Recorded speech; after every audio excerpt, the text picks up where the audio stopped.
अस्सलामु अलैकुम वरहमतुल्लाहि वबरकातुहू। दोस्तों, this is Mohammed Saltaf from the platform of ARTD business school, और हम पढ़ रहे हैं, हम सीख रहे हैं, हम तैयार कर रहे हैं CFAP 3 sustainability reporting and assurance. हमारे सिलेबस एरिया की शुरू करने का वक्त हुआ चाहता है, और सिलेबस एरिया के अंदर हम ICAP का सिलेबस उठाते हैं। ICAP ने हमें क्या गाइडेंस दी है? ICAP ये बताता है कि भाई grade A, grade B, grade C, हम पहले ओरिएंटेशन में ये डिस्कस कर चुके हैं कि हमें सिलेबस में बताया गया है कि ग्रेड ए है, ग्रेड बी है और ग्रेड सी है। इसमें सिलेबस एरिया सारे कवर हुए हैं, यानी हमारा सिलेबस अगर किसी ने कंप्लीट करना है तो grade A, grade B, grade C पढ़ना होगा। और हमने इसको लार्जली आपके सामने ये बातें कर भी ली थी कि देखें, grade A largely IFRS S1 है। चूंकि शुरू हम यही कर रहे हैं और हम इसी एरिया से स्टार्ट कर रहे हैं, यानी ग्रेड ए से, तो इसलिए डायरेक्ट चलते हैं ग्रेड ए की तरफ। और ग्रेड ए को जब हम जूम इन करते हैं तो सिलेबस हमें बताता है कि जी इसकी कोई 8 लर्निंग आउटकम्स, 8 लर्निंग आउटकम्स आपके लिए लिख दिए गए हैं, जिसके प्रोफिशिएंसी लेवल अलग अलग हैं। P2 भी है, P3 भी है। हम ये बातें अब जानते हैं कि प्रोफिशिएंसी लेवल क्या होता है। प्रोफिशिएंसी लेवल 2 के ऊपर ये अभी दिखाया जा रहा है और बताया जा रहा है कि जी हमारा जो कोर्स डिज़ाइन हुआ है वो स्टूडेंट्स के लिए, आपने क्रॉस चेक करना है, आप कीजिए, कंट्रोल मेंटेन कीजिए, अपने पास देखें। लेकिन हम इस तरह से चलेंगे कि हम हर लर्निंग आउटकम को उठाएंगे, उसे खोलेंगे और उसको हर रेलिवेंट जगह से कवर करके आपके सामने पेश करेंगे। आप सबसे पहले लर्निंग आउटकम पे चलते हैं, जो ये कहता है कि explain the objectives, objective, scope and definitions. अच्छा, ये किसके कॉन्टेक्स्ट में बात हो रही है? Sustainability related disclosure concepts and its application, यानी IFRS S1 के कॉन्टेक्स्ट में ये बात हो रही है। हमारा आज का लेक्चर क्या है? Grade A learning outcome number 1, IFRS S1, objective, scope and definitions. हम इसके ऊपर अपने लेक्चर को कन्फाइन करेंगे, इसी एम्बिट में रहेंगे। कोशिश करेंगे कि आप इस एम्बिट से बाहर ना जाएं। जहां आप इस एम्बिट से बाहर जा रहे होंगे मैं बताऊंगा नहीं दोस्त, इसमें S1 में इतना ही, आउटकम नंबर 1 में इतना ही है। आउटकम 1 इतनी ही बात करता है, आउटकम इससे आगे नहीं जाता, ये मैं आपको खुद बता दूंगा। हम शुरू करते हैं बात अपनी। बच्चों, 3 बातें हैं, एक है ऑब्जेक्टिव, एक है स्कोप, एक है डेफिनेशंस। एक इसका बर्ड्स आई व्यू लेते हैं। बर्ड्स आई व्यू क्या कहता है? बर्ड्स आई व्यू कहता है कि भाई ऑब्जेक्टिव तो कहते हैं ना, भाई दुनिया में लाए क्यों, जरूरत क्या पेश आई, ये स्टैंडर्ड बना क्यों। तो असल बात ऑब्जेक्टिव ये एड्रेस करता है। ऑब्जेक्टिव इसलिए लिखा जाता है कि बना क्यों, मसला क्या था, क्यों क्यों क्यों, क्यों का जवाब देता है ऑब्जेक्टिव। ठीक है भाई, ये चीज़ आप क्यों लाए? भाई ज़रूरत थी ना, अब क्यों उठा के ले आई ये चीज़, या ये सॉफ्टवेयर क्यों लगा लिया, आप जवाब देते हैं ना। इसी तरीके से भाई ये स्टैंडर्ड क्यों बन गया, जवाब लिख दीजिए भाई ऑब्जेक्टिव में। तो ऑब्जेक्टिव बताया करता है कि वजह क्या है, रीज़न क्या है, सबब क्या है, इसका इसको क्यों बनाया गया। तो ऑब्जेक्टिव में बच्चों ये बात मिलेगी हमें। नंबर 2 बात बच्चों, नंबर 2 बात है हमारे पास स्कोप। स्कोप बहुत इंपॉर्टेंट इसलिए होता है कि जितना ज़रूरी ये होता है कि व्हाट्स इन, इससे ज़्यादा ज़रूरी ये होता है व्हाट्स आउट। बिकॉज आप कोई भी काम ले लें, आप कोई भी चीज़ ले लें, स्कोप डिफाइन करता है बाउंड्रीज। फॉर एग्जाम्पल आज का लेक्चर है और ये लेक्चर है, इसका एक स्कोप है।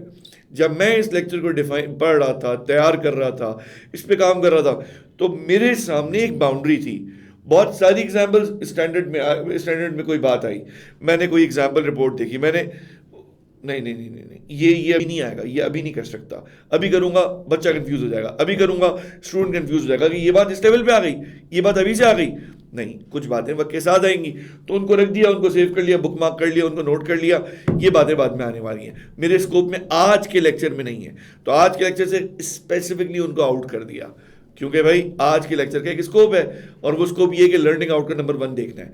तो लर्निंग आउटकम नंबर 1 ने यही बात सिखाई गई कि स्कोप क्या है इस स्टैंडर्ड का। तो भाई स्कोप यानी कि इसकी बाउंड्री क्या है, व्हाट का जवाब क्या है। तो व्हाट का जवाब अक्सर, जैसे मैंने अभी कहा आपसे कि व्हाट के जवाब से ज़्यादा कभी कभार ज़रूरी ये होता है व्हाट्स नॉट। तो एक तारीफ ये होती है पॉजिटिवली बताना कि this and this and this is called ABC।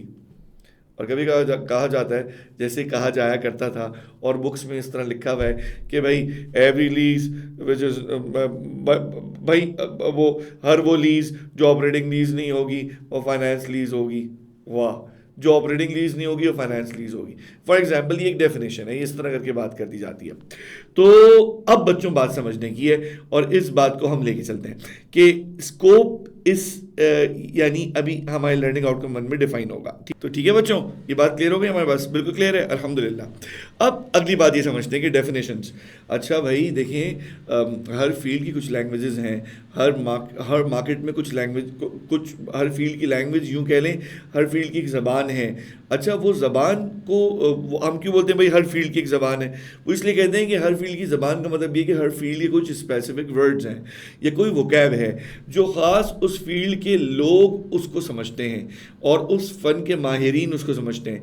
बिल्कुल इसी तरीके से बच्चों, जब बात सस्टेनेबिलिटी पर की जाती है तो इसकी भी कोई वोकैबलरी है, या और स्पेसिफिक हो जाए, जब बात IFRS S1 की होती है तो इसके भी कुछ ऐसे वर्ड्स हैं, कुछ ऐसी जो डेफिनेशंस हैं कि अगर यूं कह लें कि वो IFRS S1 की डिक्शनरी है, कि अगर वो वर्ड्स, वो अल्फाज आपको समझ में आएंगे तो फिर डोर खुलेगा, आपको आगे की बातें समझ में आएंगी। अगर वही समझ में नहीं आएंगे, जैसे फॉर एग्जांपल अगर मैं एक पैराग्राफ उठाऊं, उसका ग्रामर और ग्रामेटिकल उसका एनालिसिस करूं और मैं बोलूं ये एडवर्ब है, ये वर्ब है, ये एडजेक्टिव है, ये नाउन है, ये कंजंक्शन है, ये, एक मिनट, ये तब क्लियर होगा जब पहले वो पार्ट्स ऑफ स्पीच में समझे हुए होंगे। तो इसी तरीके से डेफिनेशंस, अभी इसमें स्टेटमेंट में जुमले में ये थर्ड पे लिखा हुआ है, जुमले में बेटा ये थर्ड पे लिखा हुआ है डेफिनेशंस, लेकिन आपको ये समझना है ये जुमले में थर्ड पे लिखा हुआ है, कोई मसला नहीं। अब आप समझें कि ये जो डेफिनेशंस थर्ड पे लिखा हुआ है, मैं ये कहता हूं क्या ये फर्स्ट पे समझना चाहिए था?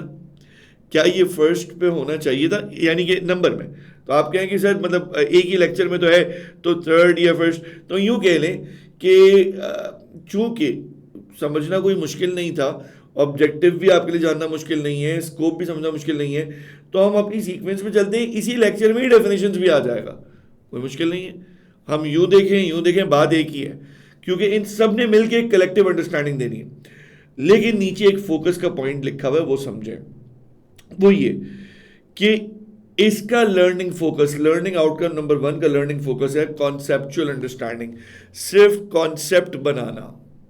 रिपीट करो बच्चों, सिर्फ कॉन्सेप्ट बनाना, आपको सोच दे रहा है, सोच, अंडरस्टैंडिंग, बस। जो डिटेल्ड एप्लीकेशन है आ रहे हैं दोस्तों, कमिंग सून, इसके आगे दूसरे लर्निंग आउटकम्स तैयार हो रहे हैं, वो आपके सामने आ रहे हैं, आगे और चीज़ें तैयार हो रही हैं, वो आपके सामने आ रही हैं।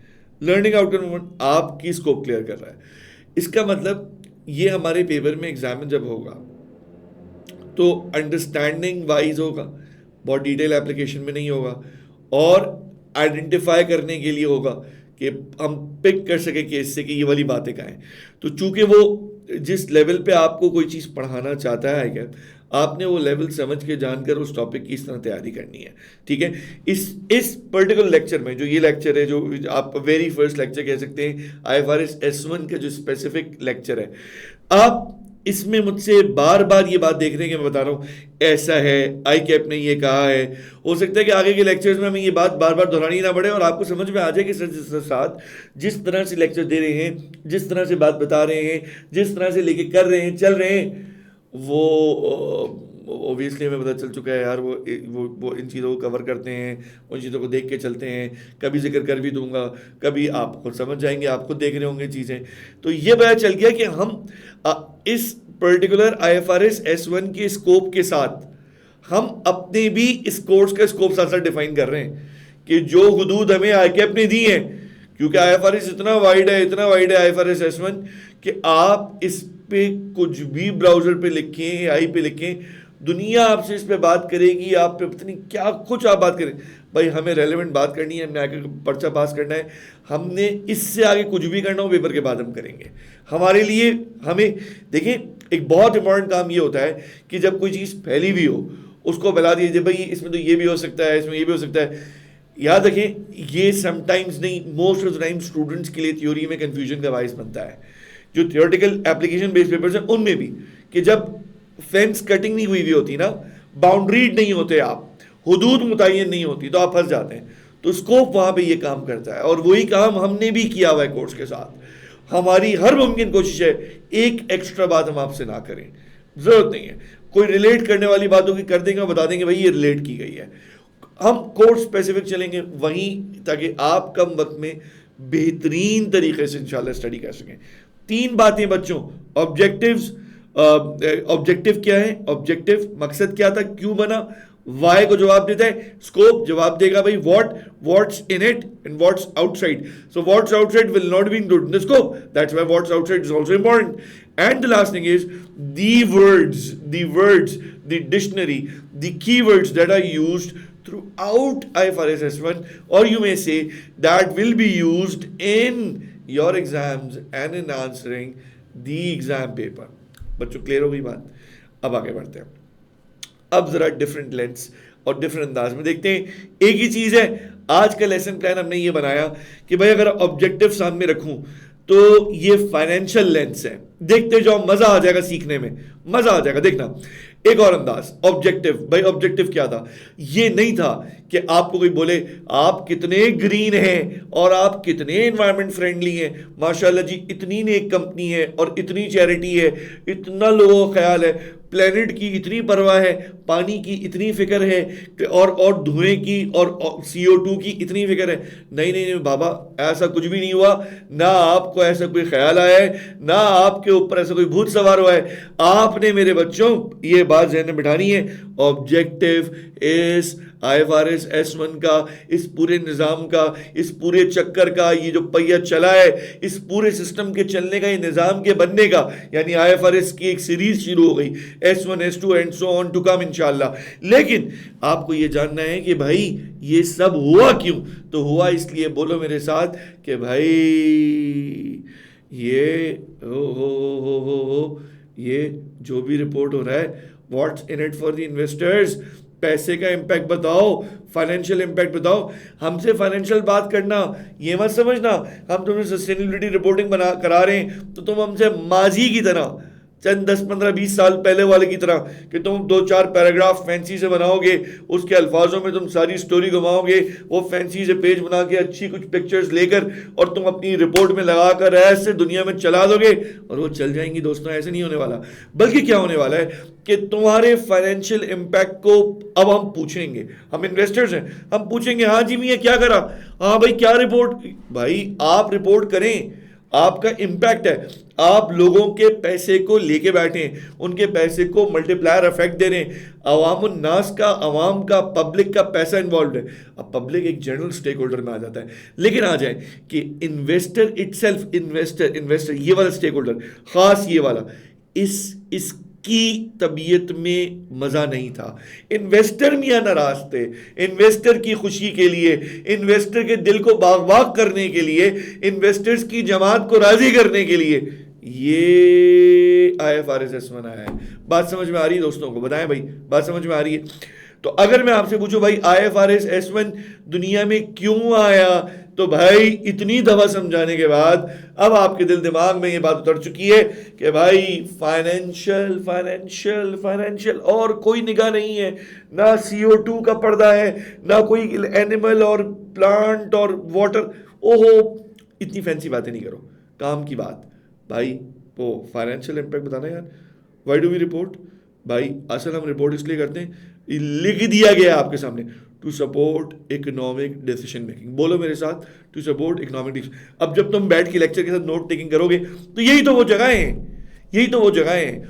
सस्टेनेबिलिटी चूंकि नया पेपर है बच्चों, और नया पेपर है, अभी इसकी एक चीज एग्जामिन नहीं हुई है, मतलब अभी इसकी बहुत सारी चीजों ने एग्जामिन होना है, और ये नया paper for attempts to come ऐसा ही रहना है, और इसमें ऐसा ही होना है कि अभी बहुत कुछ ऐसा मवाद होगा जिसको भी फर्स्ट चांस मिलना है भाई।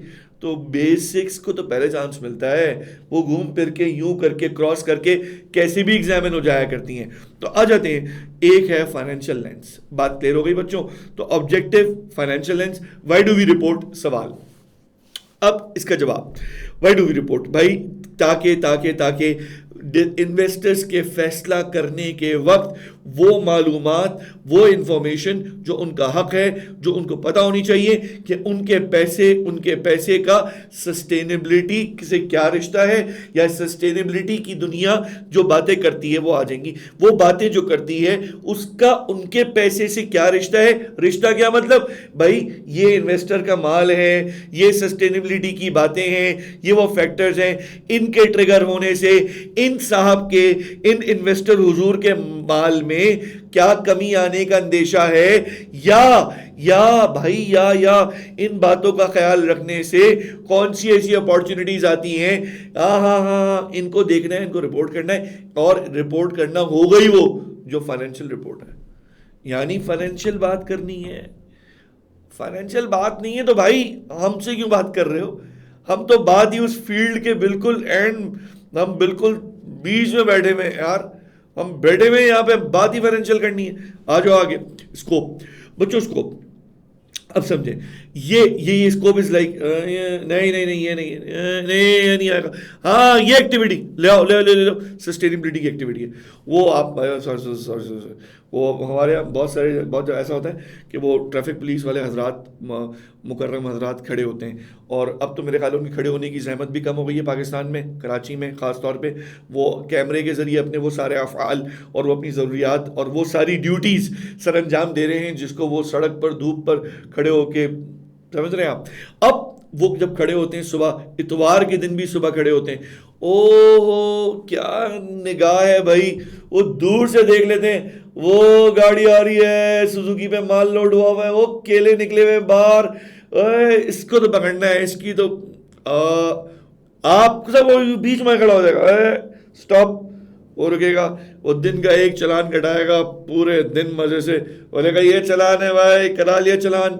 अच्छा भाई, ये जो हमारे उन पुलिस वाले भाई की निगाह ने पकड़ लिया, उन्होंने बोला भाई मेरे ये स्कोप में आता है, स्कोप में। भाई कभी ऐसी मिसाल से भी समझ लेते हैं, संजीदा मिसाल तो देते रहते हैं ना यार, थोड़ी सी ऐसी एग्जाम्पल से भी समझ में आता है। तो उन्होंने चेक कर लिया कि ये हमारा रेलिवेंट घाक मतलब जो भी है, जो समझ गए ना आप। तो वो दूर से देख लेते हैं, जो ऐसे जो उस ड्यूटी पे होते हैं, उस पर्टिकुलर ड्यूटी पे, और उनको पकड़ना होता है, वो दूर से देख लेते हैं, इस गाड़ी को रोकना है, इसको इसके अलावा नहीं रोकना। तो भाई IFRS असेसमेंट बोलता है मैं भी तुम्हें एक फिल्टर देता हूं। जब बात होगी फिल्टर की, इसका मतलब है चश्मे यार, एक लेंस है कि उससे तुम्हें पर्टिकुलर कोई चीज नजर आ रही है, तुम उसको देख पा रहे हो, उसको फोकस कर पा रहे हो। अब व्हाट इज इंक्लूडेड, सवाल है ना बच्चों, सवाल है इसमें शामिल क्या है।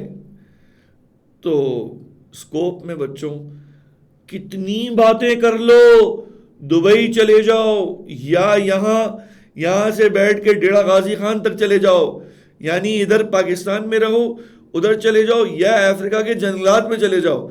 भाई हम तुमसे नहीं पूछते, हमारी लेंस तो एक ही चीज देखती है भाई, फाइनेंशियल है कुछ इसमें कुछ बिगड़ रहा है, कुछ माल के ऊपर असर आ रहा है, कुछ हमारी दौलत के ऊपर खर्चा। भाई अगर हमारी दौलत और हमारी माल और इस पे फर्क नहीं आ रहा, हमारी डॉलर्स और हमारी वेल्थ पे फर्क नहीं आ रहा, हमें नहीं बताना, तुम हमारे स्कोप में नहीं आते, हम तुम्हें नहीं जानते। तुम्हारा हमारा रिश्ता IFRS असेसमेंट कहता है बिजनेस से और बिजनेस की एक्टिविटीज से कि देखो मेरा और तुम्हारा रिश्ता फाइनेंशियल है। मेरा और तुम्हारा रिश्ता क्या है बच्चों, बोलो, फाइनेंशियल है। कौन कहता है? IFRS assessment. वो कहता है भाई हमारा रिश्ता तो फाइनेंशियल है ना यार। अगर फाइनेंशियल प्रोस्पेक्ट्स हैं, अच्छा भाई तुम हमारे स्कोप में हो, नहीं है तो यार दोस्त क्या करेंगे, आपका रास्ता अलग, हमारा रास्ता अलग, ऐसे ही होगा। अब ये अभी स्टार्टिंग है बच्चों, स्टार्टिंग बता रहा हूं। डेफिनेशंस, स्टैंडर्ड की लैंग्वेज सीखनी पड़ती है, बात आप लोग जानते हैं। स्टैंडर्ड की ज़बान में सस्टेनेबिलिटी मैटर्स किसको बोलते हैं जानना पड़ेगा। अब स्टैंडर्ड और आपके बीच में आप खोल लें PDF, आप देख लें, और एक स्टैंडर्ड और आपके बीच में एक ब्रिज है। वो ब्रिज ये लेक्चर्स हैं। कि उन्हीं बातों को आपके दिल दिमाग में ऐसे उतार देना। ये जो अल्फाज बोले जाते हैं और आप सुन रहे होते हैं ना, और आपकी मेमोरी के साथ साथ हो रही होती है, इससे आपकी मेमोरी में बैठ जाते हैं। फिर लेक्चर आप मल्टीपल टाइम्स देखते भी हैं और ज़्यादा रेट पे देखें, 1.5 कोई मसला नहीं है, आपको बात बैठ जाएगी जहन में। ये जहन में बैठना ज़रूरी है। और कमाल लेक्चर्स का यही होता है बच्चों, ये जिन लेक्चर्स पे जो थॉट गिवन प्लानिंग के साथ जो लेक्चर दिए जाते हैं, वो थॉट प्रोवोकिंग भी होते हैं, थॉट लास्टिंग भी होते हैं। बच्चा रिवीजन करता है, अपने नोट्स को पीडीएफ में घुमाता है, उसके साथ उसको लेक्चर्स की आवाज़ें आती हैं। है ही थ्योरी में ये काम बच्चों, ये सारी चीज़ें, ये अल्फाज दिमाग में जाके घुसते हैं। ऐसे ही है। आगे आ जाओ। अब हम आते हैं, हम ब्रेक डाउन करते हैं लेक्चर को। लेक्चर का पहला हिस्सा जिसको हमने कहा ऑब्जेक्टिव। अब हमने क्या लिखा? हमने लिखा to provide decision useful info to capital providers.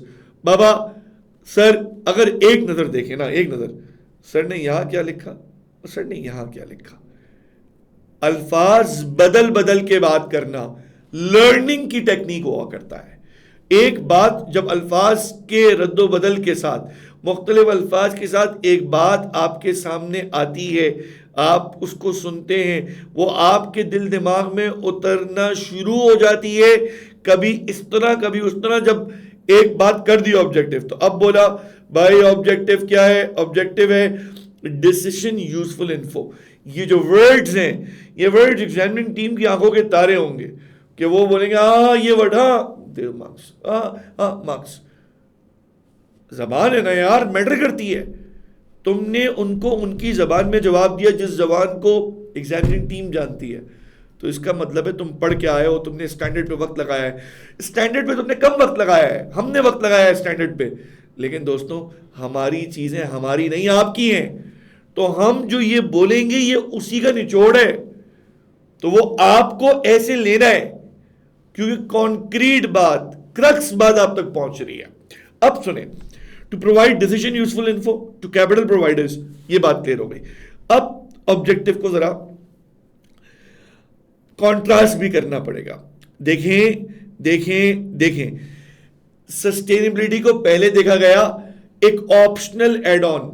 अच्छा ये भी कर लो, ये भी कर, हाँ ये भी रिपोर्ट कर दो यार, एक पैराग्राफ 2 पेज एनुअल रिपोर्ट में इसकी भी डाल देना भाई, 4 कागज की जगह बनाओ और इसमें, हाँ एडिटर थोड़ी सेटिंग बनाओ इसकी, पीडीएफ में जगह बनाओ इसकी।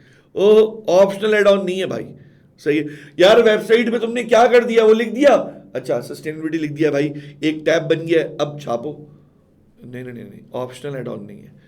मोरल सिग्नलिंग, हाँ हम तो जी क्या बात है हमारी, हम और हमारे अखलाक, हम और हमारे अतवार, भाई नहीं नहीं नहीं, हम और हमारी आदत, नहीं नहीं नहीं नहीं, ये माई सेल्फ का ऐसे नहीं है भाई, कंपनी का माई सेल्फ, माई कंपनी का ऐसे नहीं है कि अपनी तारीफात और अपनी सारी सिफात अपनी खुद ही पेश कर दी, नहीं नहीं ऐसा कुछ भी नहीं है।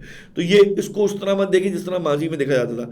पब्लिक रिलेशंस के लिए कि दुनिया के सामने एक रंग आएगा और एक चीज़ सामने ये आएगी कि हाँ जी ये लोग जो हैं बड़े यार, इन्होंने तो यार क्या कमाल किया है यार, सस्टेनेबिलिटी में रिपोर्ट किया है। उस वक्त उस दौर में जब लोग रिपोर्ट नहीं कर रहे, नहीं यार बड़े लोग हैं, नेक लोग हैं, खुद से बता रहे हैं, किसी हुकूमत की, किसी बॉडी की कोई पाबंदी, कोई शर्त, कोई और कंडीशन भी नहीं है, फिर क्यों बता रहे हैं भाई?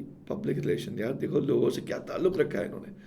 भाई ये ओल्ड व्यू है, जरा साइड पे करो, आ जाओ मेन बात पे।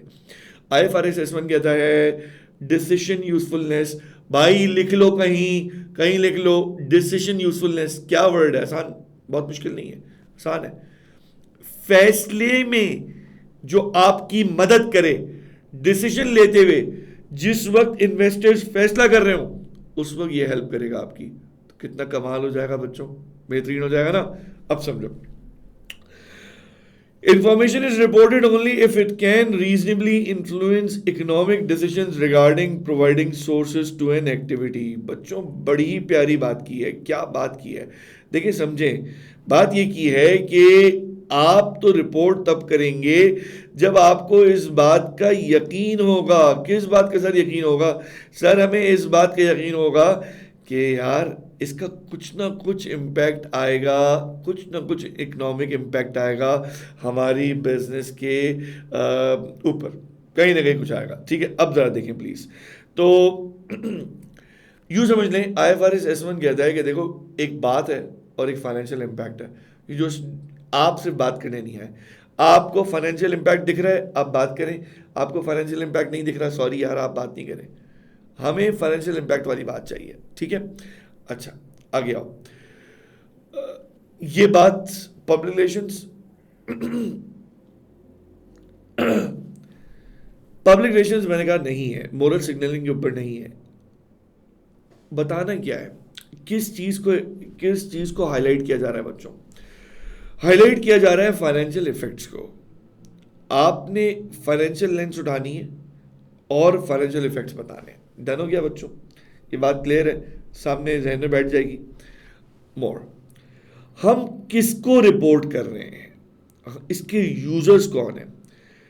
तो जो नीचे एक कॉशन लिख दिया गया है पहले वो देखें कि S1 is not primarily designed for employees, regulators, customers और advocacy groups। इनके लिए तो ये S1 बना ही नहीं है भाई।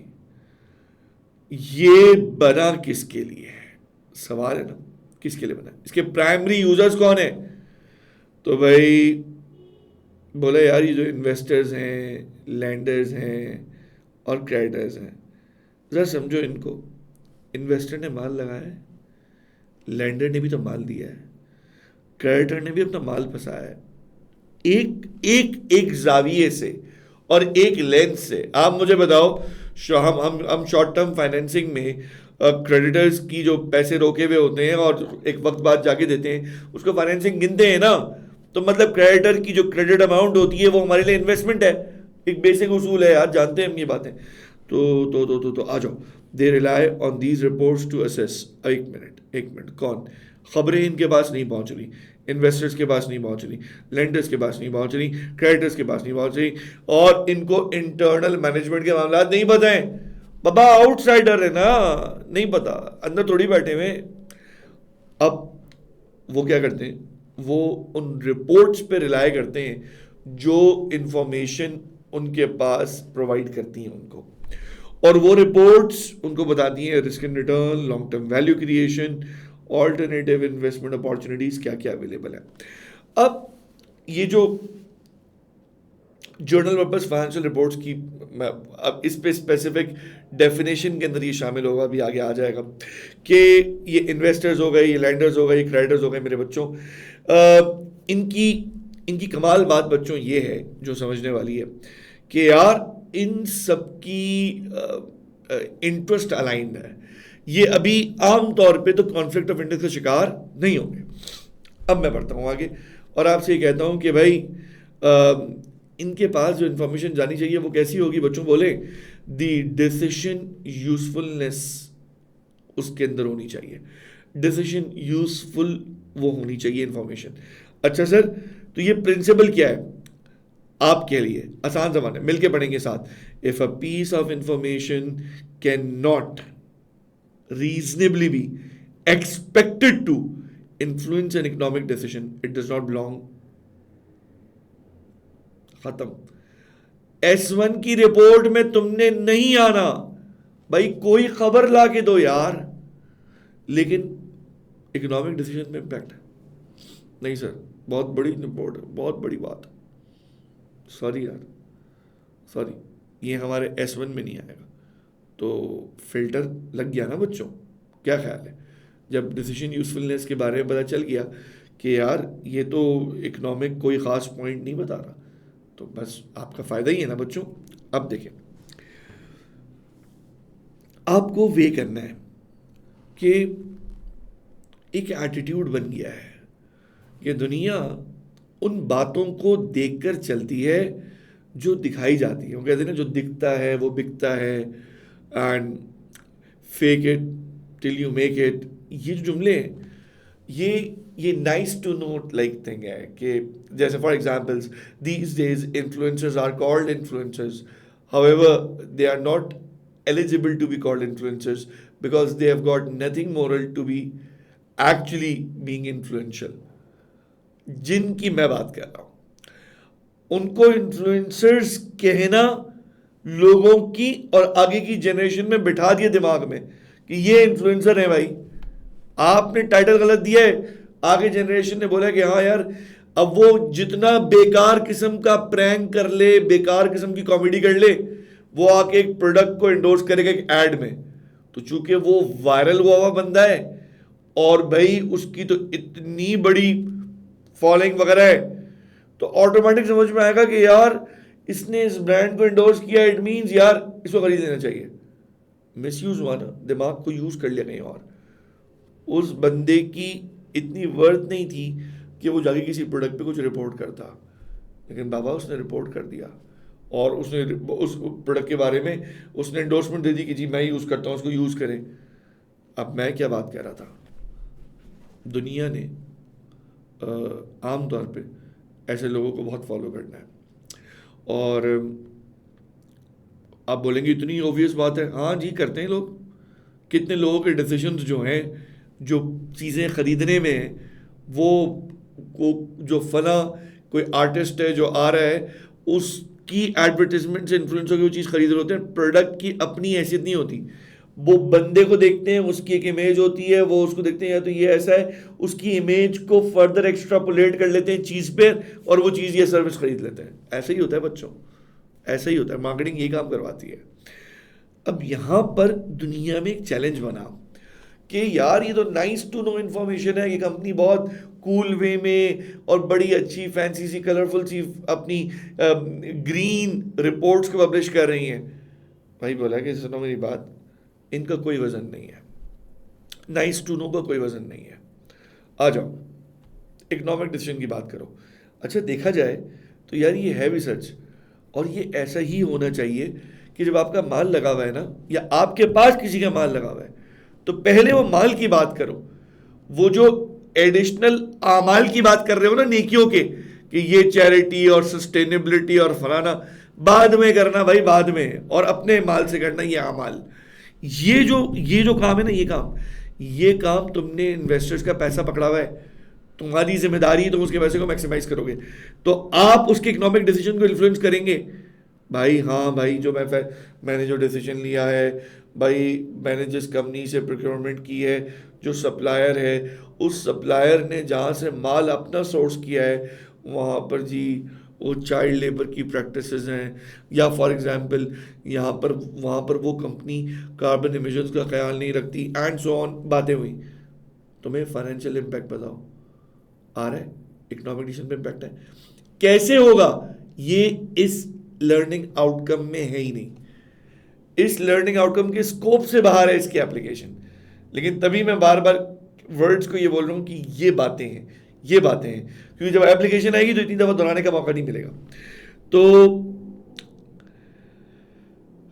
अच्छा, अब सुनिए, सस्टेनेबिलिटी मैटर बच्चों, ये आगे डेफिनेशन आएगी जब आप समझ लोगे ये सारी बातें नीचे की। जब हम रिवर्स हम आएंगे और डेफिनेशन पढ़ चुके होंगे तो समझ में आ जाएगा। आसान लफ्जों में समझें, सस्टेनेबिलिटी मैटर अफेक्ट्स एंटरप्राइज।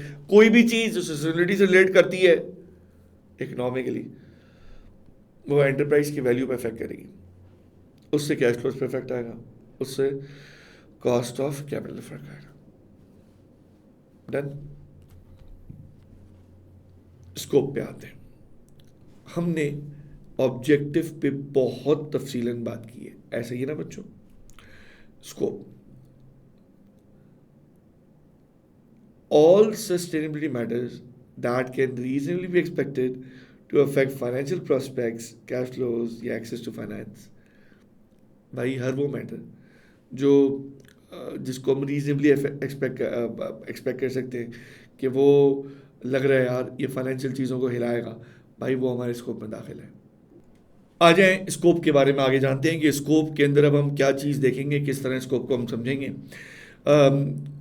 देखो बच्चों, सस्टेनेबिलिटी मैटर्स यानी जो सस्टेनेबिलिटी से मुताल्लिक बातें हैं उसकी तो एक दुनिया है, ये एक, और आपको दिख रहा है नहीं, ये दुनिया है।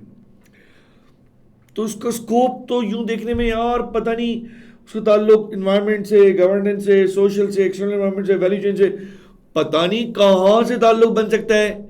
लेकिन बताए बात क्या है, स्टार्टिंग पॉइंट तो बहुत ब्रॉड है, कहीं से भी बात आ सकती है, लेकिन देखना ये होता है कि बात आ कहाँ से रही है।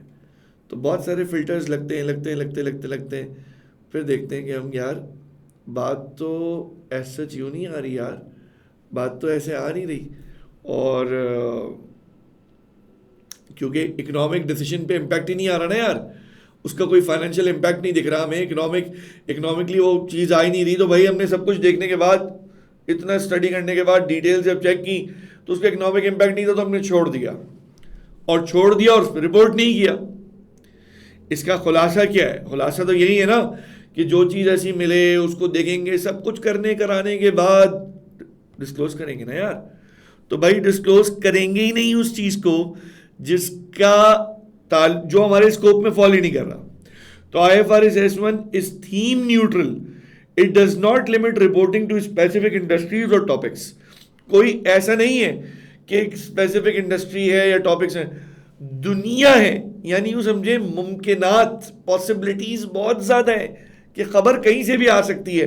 ओ बाबा सस्टेनेबिलिटी का मैटर है, रिपोर्ट करो, अच्छा खबर कहीं से भी आ सकती है। तुम्हारा कोई भी ऑपरेशन हो सकता है, तुम्हारे किसी इंडस्ट्री से भी ताल्लुक हो सकता है, और हो सकता है कि तुम सस्टेनेबिलिटी की तारों को छेड़ दो।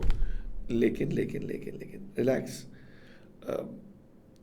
सर्कल में जो हर चीज़ है वो सारी चीज़ें उठ के स्कोप में नहीं आती, ठीक है। अब जरा समझोगे समझ में आएगा। एक फिल्टर अप्लाई करते हैं बच्चों, आपके सामने आपने, जैसे हम छानते हैं ना बच्चों, फिल्टर करते हैं, तो अब समझिएगा, all sustainability risk and opportunities दिख रहा है बच्चों, वो सब जा रहे हैं। इदारे में लोग बैठे हुए, सस्टेनेबिलिटी ऑफिसर बैठा हुआ है, वो रीड करता काम करता है, टीम लगी हुई है, काम कर रही है। अरे, फिर चेक किया, विल इट या could reasonably be expected to affect prospects. मुस्तकबिल पे इसके असरात हैं बाबा, इसने असरअंदाज करना है मुस्तकबिल पे। सवाल है ना यार, अब बात समझे, इसने मुस्तकबिल को असरअंदाज करना है या नहीं करना? भाई अगर करना है, इकोनॉमिक इम्पैक्ट शामिल है, IFRS S1 डिस्क्लोजर निकलेगा। बच्चों मुझे बताओ यार, समझ में आ रहा है ना? देखो ये वो वक्त है जो बेसिक्स हैं, ये अच्छी बन गई, ये बिल्कुल बुनियाद बनने जा रही है, ठीक है। आगे आओ। अच्छा थोड़ा सी बात है, थोड़ा समझिएगा please. An entity must disclose only those risks and opportunities that affect the entity's cash flows, access to finance and cost of capital. Obviously उसका फिर टाइम होराइजन शॉर्ट भी हो सकता है, मीडियम भी हो सकता है, लॉन्ग रन भी हो सकता है। अब एक सवाल होता है, सर रीजनेबल एक्सपेक्टेशन से क्या मुराद है? भाई इससे मुराद सर्टेनिटी नहीं है, तफसील अपनी जगह पे आएगी। इससे मुराद ये है कि एविडेंस बेस्ड जजमेंट हो। एविडेंस बेस्ड जजमेंट का मतलब ये है आसान लफ्जों में, do you have anything to prove? कुछ है, दिखा सकते हो, बता सकते हो, पैसे पे कैसे इम्पैक्ट आ रहा है, कर सकते हो, हाँ इम्पैक्ट है, क्लियर हो गई बात। आ गया। अब प्रोस्पेक्ट्स को डिफाइन कर रहे हैं अंडर S1। हो फ्यूचर पॉसिबल, बाबा कैन वी मेक मनी,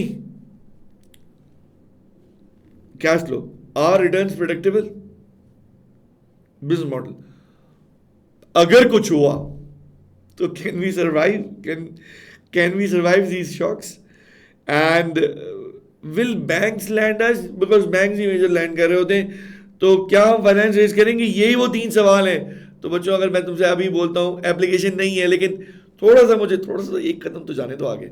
अगर मैं कहता हूँ एक केस आता है और केस के अंदर कोई डिसीजन आता है कि आपने यहाँ इन्वेस्ट करना है, ग्रोथ स्ट्रैटेजी है, और आप अगर ये मर्जर कर लेंगे तो यहाँ चले जाएंगे, तो मेरे बच्चों आपसे कहा जाएगा कि आप चेक करें ये स्कोप में आता है नहीं आता, फॉर एग्जाम्पल।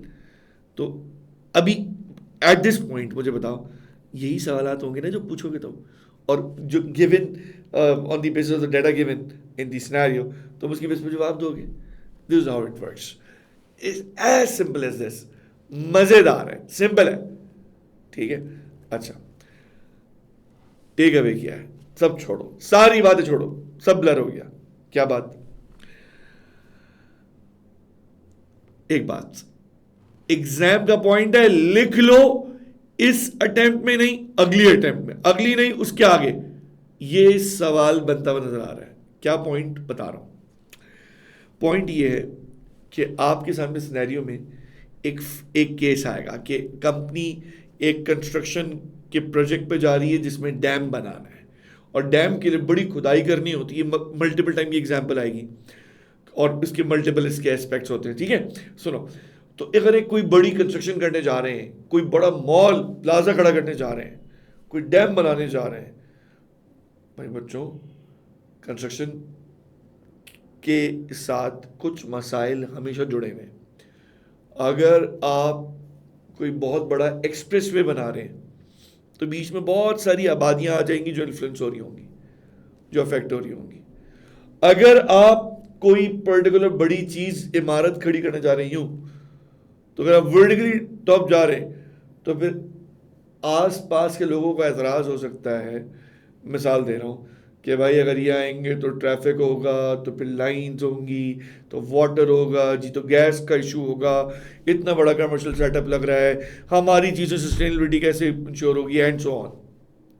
बच्चों, ऐसे में मैंने कहा कि मैं एक चीज़ एक्सपेक्ट करता हूँ, क्योंकि तजुर्बा है, केसेस इतने देखे हैं, और अब तो सस्टेनेबिलिटी के लिए तो इतनी ये सब चीज़ें पढ़ के, देख कर, एक्सपीरियंस करके ये पता चलता है कि कभी केस ऐसा बनाया जाता है कि जिसमें ये बोला जाता है कि कंपनी ये काम कर रही है, जैसे मैंने मिसाल दी, और कहा जाएगा कि वो जो फला सोशल ग्रुप है ना, वो जो प्रेशर ग्रुप है, वो कह रहा है, ये मैं आपको केस स्टडी के वर्ड बता रहा हूँ, वो कह रहा है नहीं नहीं नहीं हम नहीं छोड़ेंगे, हम पे बहुत बुरा इम्पैक्ट है, और बहुत वायरल हो चुकी है चीज़, प्रेशर माउंट हो चुका है।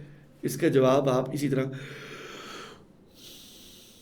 ठंडे होके देंगे। आप बोलेंगे ठीक है, सही है, पब्लिक परसेप्शन है। भाई ये 4 बातें हैं? नहीं सर, ये तो नहीं है सर, वो शोर बहुत कर रहे हैं सर, उनका प्रेशर बहुत है, उन्होंने चैनल वैनल को भी पता नहीं क्या कैसे इन्फ्लुएंस किया है, वो एक मिनट, इन 4 से इन्फ्लुएंस हो रहे हैं? नहीं sir, sorry sir, out of scope, S1 में नहीं आएगा। क्लियर हो गया बच्चों, हम आपके लिए अल्लाह के हुक्म से आसान करने में लग रहे हैं, और आसान करके पेश कर रहे हैं ताकि ये बैठ जाए, और इंशाल्लाह ये बैठ रहा है आपके दिल दिमाग में। आगे आ जाए, आप समझेंगे। अब picture says more than 1000 words ना। तो अब देखो, असल बात यही है कि फाइनेंशियल रिपोर्टिंग में एक कसर रह गई कि भाई तुम एक अलग दुनिया हो, फाइनेंशियल बातें कर रहे हो, वो अल्फाज लिखते हैं, वो एक अलग दुनिया है, वो अलग बातें कर रहे हैं। तो फाइनेंशियल दुनिया की अलग बातें, और जो अल्फाज लिखने वाली वो जो वही यार सस्टेनेबिलिटी के डिस्क्लोजर्स पहले वाले, वो अलग दुनिया है। तो ये दुनिया वो दुनिया, अलग अलग दुनिया है भाई। अब क्या करें? तो भाई ये IFRS S1 आया ही इस वास्ते था कि यार ये ब्रिज बन जाए। अभी हम ब्रिज भी दिखाएंगे आपको, ब्रिज बन जाए यार। ये फ्रेगमेंटेड, आइसोलेटेड, एक अलग से दुनिया बना के रिपोर्ट नहीं करो यार, आ जाओ। तभी तो ये रिस्क एंड अपॉर्चुनिटीज को जो बताना है, ये फाइनेंशियली तो बताना है। कब से यही बात हो रही है ना बच्चों। तो S1 disclosures are designed to complement, not duplicate. They explain risk and opportunities not fully captured in historical statements. अगर माजी में ये सब कुछ हो रहा होता, वो इतनी सितम ज़र्फियाँ नहीं होती, तो ये थोड़ी स्टैंडर्ड बनते, इतने इन्वेस्टर्स के पैसे नहीं डूबते। मैं लाऊंगा बातें, मिसालें हैं भाई, लाइन है, दुनिया में क्या तबाहियाँ मचाई हैं, तब जाके तो यह है। इतने ऐसे बैठे बैठे इनको शौक हुआ होगा, ऐसे ही कर लिया। सब अगर यहीं पे स्टोरी टेलिंग शुरू की और बातें बताई, हम कदम नहीं बढ़ पाएंगे। ये सब्जेक्ट ऐसा है। तो मैं कुछ बातों पे डेलिबरेटली एग्जांपल्स को ऐसे रोक रहा हूँ, ऐसे रोकना ज़रूरी है ताकि प्रोग्रेस भी हो, प्रोग्रेस समझाना साथ साथ चले। आ जाओ बच्चों, यही बात है ना, चेक करो। अब आप देखेंगे, मुझे बताओ समझ में आ रही है वाली बात, क्लियर है? ये ब्रिज है, कनेक्टेड इंफॉर्मेशन। तो S1 disclosures provide the context that historical financial statements cannot capture. The intention is not to duplicate but to explain how these sustainability matters influence financial performance. असल हम बात यही कर रहे हैं कि वो मैटर्स जिनको सस्टेनेबिलिटी मैटर्स कहा जाता है, वही तो मैटर्स हैं दोस्तों, वही तो मैटर्स हैं कि जिनको रिपोर्ट करना है। ठीक है, आगे आ जाए, थोड़ा सा देखते हैं। डू नॉट रिपोर्ट को पहले देखें, डू नॉट रिपोर्ट को पहले देखें। देखिए क्या कहा कि एक सिनेरियो बी है और आउट ऑफ स्कोप है। क्यों भाई? एक इवेंट है और कंपनी स्पॉन्सर कर रही है local sports team for community engagement. भाई S1 ने बताना है, सवाल है। तो no material impact on revenue और cost of capital, just good community vibes, होता ना, नाइस फीलिंग। तो ये वाला है। आपको ये नीकिया रिपोर्ट नहीं करनी भाई, S1 में नहीं करनी। तुमने कहीं लिखनी है, वीडियो बनानी है, फेसबुक, इंस्टाग्राम, जहां डालना है, लिंक्डइन पे तो वैसे भी आपको पता है हर बात कैसे डाली जाती है। ये सिंपल बात है बच्चों, रिपोर्ट नहीं करना। आ जाओ, दूसरा सिनेरियो है, स्कोप चेंज है। अब एक भाई बहुत सही जगह पे हम, कैन फूड होता है, स्टोरेज वाले जब ये फूड को स्टोर कर रहे होते हैं, प्रिजर्वेटिव्स भी डाल रहे होते हैं, तो भाई वो कुछ चीज़ें परचेज करते हैं ना। अभी फॉर एग्जांपल एक मुल्क में, एक खित्ते में, एक शहर में, एक जगह पे हालात बहुत बुरे हैं और हालात ये हैं कि वहाँ पर एक वक्त से बारिश नहीं बरसी है, पानी नहीं है, फसलें खुश्क हो चुकी हैं, लोगों के हालात बहुत बुरे हैं और कुछ गल्ला मौजूद है, कुछ अनाज मौजूद है, कुछ है जिसको वहाँ के कैपिटलिस्ट किस्म के लोग और ज़ख़ीरा अंदोज़ किस्म के लोग अपनी आवाम को एक चीज़ 100 रुपये के हिसाब से दे रहे हैं और वो भी थोड़ी करके दे रहे हैं। हाय अल्लाह पूछे भाई, ये तो अल्लाह बचाए इससे, और उनसे अल्लाह ही सवाल कर सकता है, अल्लाह की ज़ात ही पूछ सकती है जब वो ऐसे फ़िरौन बनते हैं कि वो कितने जालिमाना अंदाज में सब कुछ ऐसे रोक के रख लेते हैं। अब आपसे सवाल है, आप एक कंपनी है खुद और आप उसको बोल रहे हैं, उस फ़िरौन से आपने आई एम सॉरी, फ़िरौन मतलब उस जालिम से, वो जिसने ज़ख़ीरा अंदोज़ी की है भाई, मतलब मेरा मतलब लिटिल फ़िरौन नहीं है, समझिए ना आप। तो वो जो ज़ख़ीरा अंदोज़ी कर रहा है, जो उनके ऐसे ही लोगों के फुट स्टेप्स पे ईवल्स के, उसको आप कह रहे हैं कितने रेट दे रहे हैं तुम्हें लोग? वो कहता है फॉर एग्जांपल 1 की जगह 10 दे रहे हैं। ये कहता है मैं 10 नहीं 50 दूंगा, सारा माल मुझे दे दो। ले लिया, और तुम उस माल को लोकल बेच ही नहीं रहे, तुम उसको टिन में पैक करते हो एक्सपोर्ट करते हो, उसको 300 टाइम्स पे तुम सेल कर रहे हो। छोड़ो कि ये बात छोड़ो कि तुम महंगा खरीद रहे हो और आगे उससे प्रॉफिट आ रहा है, वो छोड़ो। महंगा खरीदना हायर प्रोक्योरमेंट कॉस्ट है। एडवांटेज उठा रहे हैं किसी का, नहीं उठा रहे, छोड़ दो उन बातों को। सिर्फ इतना बताओ, ऐसी जगह से माल सोर्स कर रहे हो जहाँ खुद तंगदस्ती वाले हालात हैं, वहाँ पे बिल्कुल बुरा हाल चल रहा है, तो वहाँ चीज़ें सस्ती थोड़ी मिलेंगी दोस्तों, महंगी मिलेंगी। ऐसे मैटर, चूँकि इसका फाइनेंस पे इम्पैक्ट है, इसका इकोनॉमिक इम्पैक्ट है मेरे बच्चों, मुझे सिर्फ ये बताओ, ये रिपोर्ट किया जाएगा या नहीं रिपोर्ट किया जाएगा? आप बताएं, किया जाएगा ना? क्लियर है? अल्हम्दुलिल्लाह सबको क्लियर है, अल्लाह का शुक्र। आगे बढ़ते हैं।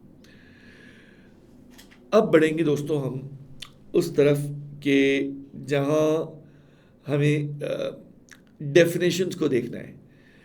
कौन सी डेफिनेशंस को? वो डेफिनेशंस जो इस कॉन्सेप्ट को खोल करके समझा देंगी, इन बातों को खोल करके समझा देंगी। उन डेफिनेशन की तरफ हम बढ़ेंगे और उनको कवर करेंगे। याद रहे, ये डेफिनेशंस वो जार्गन है या वो वोकैबलरी है जो सस्टेनेबिलिटी की दुनिया को समझने के लिए और सस्टेनेबिलिटी की ज़बान में बात करने के लिए ये तमाम जार्गन्स को समझना, इसको अच्छी तरह एब्जॉर्ब कर लेना, ये हमारे लिए ज़रूरी है। ठीक है बच्चों, क्लियर हो गई बात?